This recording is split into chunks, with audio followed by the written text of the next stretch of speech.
하느님은 어떤 일을 하실까요? 어떻게 일하실까요? 하느님은 임마누, 우리와 함께라는 전치사입니다. 그분께서 어떻게 일하시는지 오늘 유심히 보시기 바랍니다. 야곱은 가족 모두를 야복강 나루터를 건너게 합니다. 그러나 자신은 혼자 남습니다. 혼자 고독 속에 남습니다. 그리고 밤새 번민과 씨름합니다. 그에게는 풀어야 할 매듭이 있었습니다. 인생이 꼬였거든요. 그는 결자 해지를 해야 할 순간에 처했습니다. 그래서 두려움, 걱정, 이런저런 계산,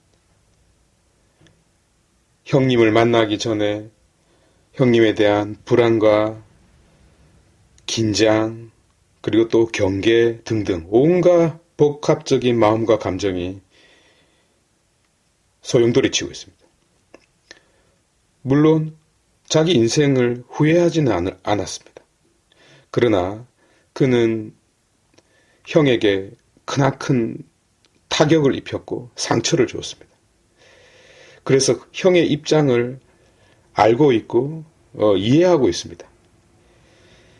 그 형을 이제 만나야 하니 당연히 이런 마음이 드는 것은 당연한 거죠. 근데 갑자기 방해꾼이 등장합니다. 천사가 나타난 것이죠.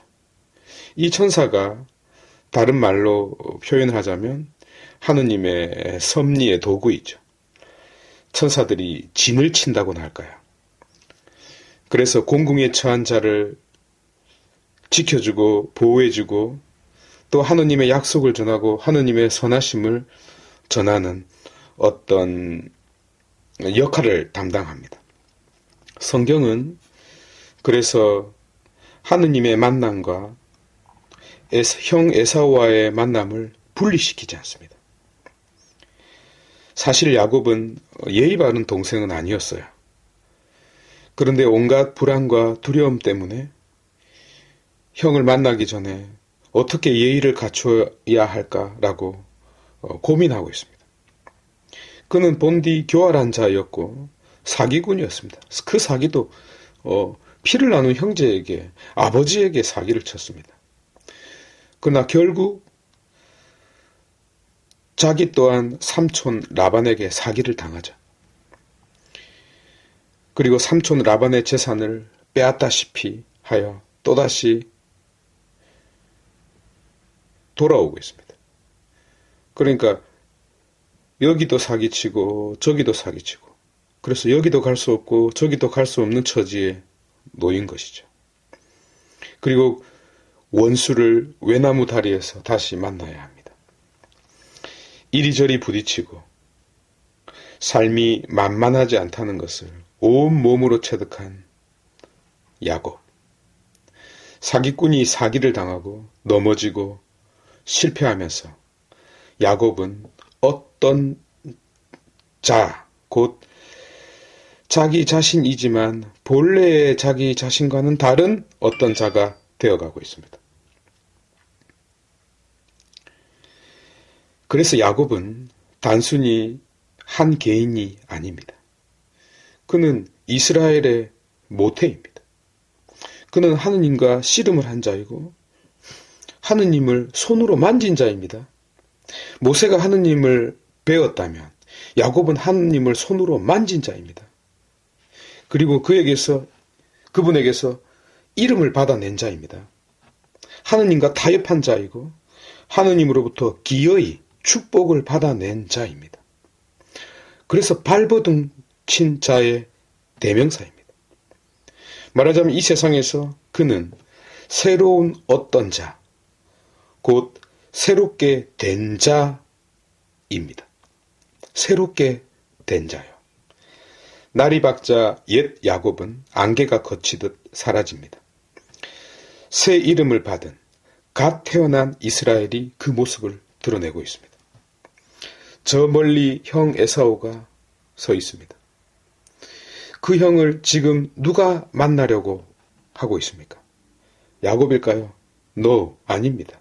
새 이스라엘이 이제 옛 형을 만날 준비를 하고 있는 것입니다. 프니엘, 이 얼굴이라는 것은 성경 전체를 꿰뚫고 있는 주제입니다. 사도 바오로가 지금은 거울에 희미하게 보듯이 보지만 언젠가는 하느님을 마주 뵙는다고 말하고 있지 않습니까? 그런데 이 새 이스라엘은 새로운 자가 되어가고 있지만 결정적인 어떤 문제를 가지고 있습니다. 안고 있습니다. 그는 환도뼈를 다쳤습니다. 쩔뚝거리고 있습니다. 소위 생식기관이 다쳤습니다. 남자의 기능을 완전히 상실한 것입니다. 이제 그는 그가 할 수 있는 것은 기도 외에는 할 줄 아는 게 없을 정도로 불구가 되어가고 있습니다. 그러나 이 쩔뚝거림은 굳이 표현하자면 새로운 쩔뚝거림입니다. 소위 거룩한 패배, 위대한 실패, 장엄한 실패라고 표현할 수 있겠습니다. 바로 이것이 새로운 쩔뚝거림의 본질이 되겠습니다. 왜 그럴까요? 이 불구됨이야말로 하느님의 축복을 받아낸 통로가 되었고 동기가 되었고 원인이 되었고 이유가 되었기 때문입니다. 이 쩔뚝거림은 저 십자가 신앙의 모태입니다.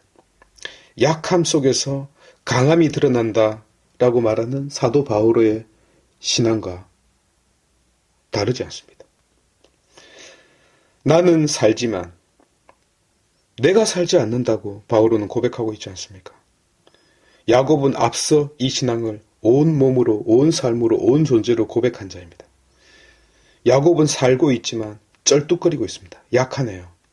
그러나 새로운 방식으로 살고 있습니다. 강한 자이네요. 왜 그럴까요? 하느님의 보호 안에 살고 있는 자이기 때문입니다. 지세포 성도 여러분, 신앙이란 하느님에게 배 한 조각을 빌리는 것과 같습니다. 그래서 내가 가고 싶은 곳, 그곳은 동시에 하느님이 원하시는 곳이기도 합니다. 이 두 화살표가 서로 맞추어진 곳을 향하여 우리가 가고 있는 것입니다. 바로 이것이 우리 인생의 역사입니다. 하느님은 있었던 일을 없었던 일로 만들지 않습니다. 그것은 전능하신 하느님도 할 수 없는 일입니다.